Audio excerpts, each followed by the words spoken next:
Bonjour les curieux et bienvenue dans ce nouvel épisode des lanceurs. Aujourd'hui nous allons voir comment s'est passé le développement du moteur Redstone. Comme d'habitude, n'hésitez pas à dire en commentaire ce que vous pensez de la vidéo, à lâcher un pouce bleu, à partager, à vous abonner si vous ne voulez pas louper la suite des épisodes.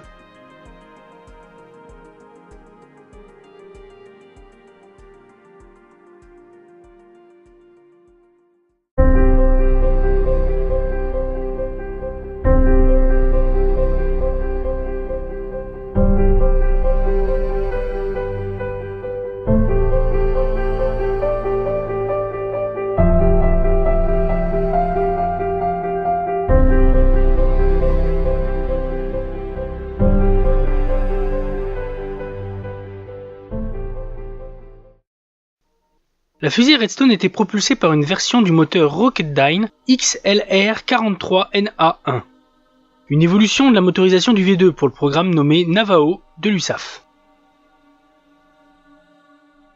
Il s'agit d'un moteur de fusée d'alcool dont le développement fut achevé en 1951. Il est la version américaine Mark III du moteur V2 à chambre unique testé lors de la Seconde Guerre mondiale, mais avec une poussée supérieure de 34%. En novembre 1945, les Américains invitèrent 17 constructeurs de systèmes aéronautiques à soumettre des propositions d'études de conception d'armes spécifiques. Le Hollandais Kindleberger de North American Aviation, confronté à une réduction de l'emploi passant de 100 000 à 6 500 employés à cause des ordres de production d'avions de guerre qui furent annulés, détermina que les missiles étaient l'avenir et décida de faire des investissements nécessaires pour remporter l'un de ces contrats. Il fonda un laboratoire de recherche d'entreprise doté d'experts dans de nouveaux domaines tels que la propulsion par réaction, les fusées, les gyroscopes, l'électronique et même le contrôle automatique. William Boley, le chef de la branche du développement des turboréacteurs au bureau de l'aéronautique de la marine, fut identifié comme un leader approprié du laboratoire. Il arriva juste à temps pour traiter de la demande de proposition de l'AAF, American Air Force. Boley décida de proposer un développement américain de l'A9 pour faire face à l'exigence de missiles supersoniques de l'armée de l'air. Vous vous rappelez, c'est une version ailée du V2 allemand. L'Amérique du Nord commença ses recherches sur les fusées dans le stationnement de l'entreprise, en utilisant un grattoir à bulldozer pour protéger les voitures garées à proximité des inévitables moteurs explosifs. Ils ont d'abord expérimenté un moteur aérojet de 4,5 kN qu'ils possédaient en surplus. Ils ont ensuite essayé quelques petits moteurs de leur propre conception avec une poussée allant jusqu'à 1,3 kN. Mais à mesure que le matériel arrivait de l'Allemagne occupée, il était évident que le point de départ devait être la technologie allemande qui était beaucoup plus avancée. Ainsi, en juin 1946, Boley proposa à l'Amérique du Nord de remettre à neuf et de tester un système de moteur V2 complet fourni par le gouvernement. Ce moteur Mark I sera suivi d'une nouvelle conception du moteur selon des normes et des matériaux d'ingénierie américains, suivi de la fabrication et des essais de la version américaine Mark II. Un an plus tard, l'Amérique du Nord loua une vaste étendue de terre dans la vallée ouest de San Fernando, au nord de Los Angeles, dans les montagnes de Santa Susana, pour l'essai de gros moteurs. Ce centre d'essai de fusée fut construit en utilisant $1 million des fonds de l'entreprise et $1,5 million de la force aérienne. Cependant, alors que les ingénieurs nord-américains désassemblaient et réassemblaient des moteurs V2, il fut évident que ces moteurs à 18 champs modèle 39 étaient un modèle d'ingénierie très compliqué. Surtout que les Allemands avaient testé un modèle 39A à chambre unique, plus perfectionné encore. Ainsi, au printemps 1947, il fut décidé de procéder immédiatement à la conception, à la construction et à l'essai d'un nouveau moteur, le NA704 Mark III, basé sur le modèle allemand 39A. Pour aider à cela, l'équipe Boley était libre de tirer parti de l'expertise des concepteurs V2 allemands, travaillant ainsi pour l'équipe de Werner von Braun. Les Américains furent en particulier impressionnés par la plaque d'injecteur paume de douche qui était essentielle pour le moteur à monochambre. En septembre 1947, la conception préliminaire de la Mark III commença, visant à augmenter la poussée du moteur V2, mais aussi avoir une réduction de poids de 15%. Néanmoins, la construction du Mark II continua, afin d'acquérir de l'expérience. La conception détaillée commença en juin 1947 avec la première version de dessin et la fabrication de pièces en septembre. Pendant ce temps, l'essai dans le stationnement continua sur un moteur d'essai de 14,7 kN sur lequel divers modèles d'injecteurs de tête de douche purent être testés.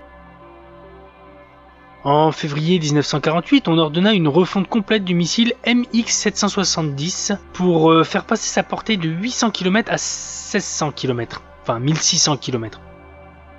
Cette refonte fut nécessaire uniquement à des fins politiques, quand l'US Air Force fut séparée de l'armée de terre l'année précédente. Il fut convenu que l'Air Force ne manipulerait pas des missiles ayant une portée inférieure à 1600 km. Le MX-770 devint donc un missile de l'armée de l'air et devait donc avoir une portée de plus de 1600 km. Pour ce faire, l'Amérique du Nord décida de remplacer le missile par une fusée A9 et le propulseur par un statoréacteur pour une vitesse de croisière de Mach 3 soutenue. Bon, arrêtons-nous un petit peu sur le statoréacteur pour savoir ce que c'est. Son origine remonte quasiment au début de l'aviation. Dans un article publié par un Français décrivant un principe de moteur à réaction, comme pour les avions, mais sans aucune pièce en mouvement ni aucune hélice. N'ayant aucun moyen de mettre en œuvre son idée, du fait de l'impossibilité de propulser son invention à une vitesse suffisamment élevée pour qu'il puisse démarrer, l'idée tombe alors dans les oubliettes pendant longtemps. Quel est le principe? Quelle est l'idée? Le statoréacteur est un système de propulsion des aéronefs qui utilise le cycle thermodynamique classique, donc compression, combustion, détente, et pour lequel la poussée est produite par l'éjection des gaz issus de la combustion d'un carburant, généralement le kérosène.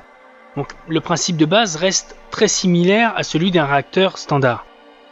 La grosse différence c'est qu'il ne comporte aucune pièce mobile, d'où le terme stato, ce qui fait de lui le plus simple des moteurs d'aéronefs mécaniquement parlant. Il est composé d'un tube ouvert aux deux extrémités, dans lequel on injecte du carburant qui va se mélanger à l'air. L'air est injecté à une vitesse supersonique dans l'entrée de l'air, ce qui permet de comprimer l'air en abaissant sa vitesse. L'augmentation de pression s'accompagne d'une augmentation de la température de l'air.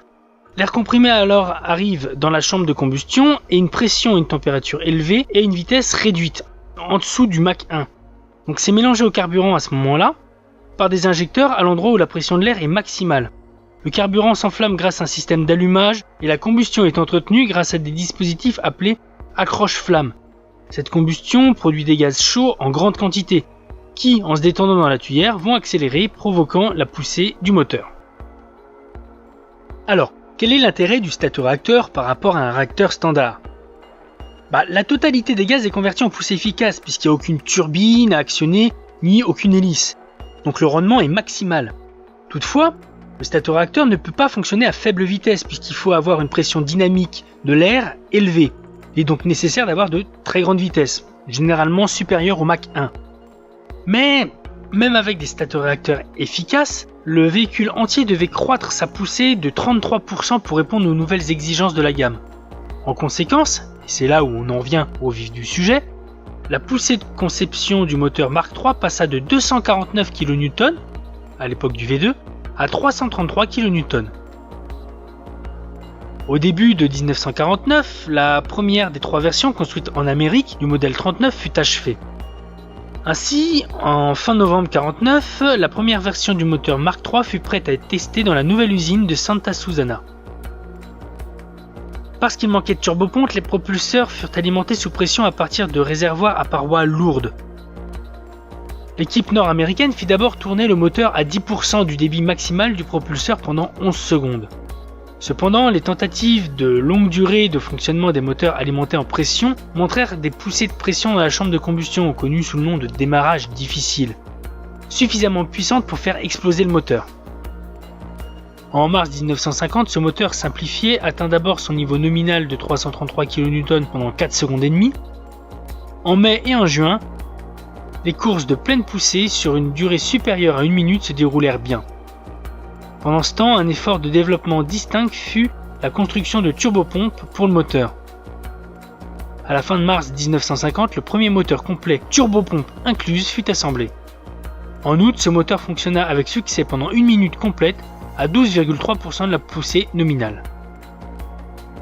À la fin octobre, le premier tir de pleine poussée atteignit 310 kN pendant moins de 5 secondes.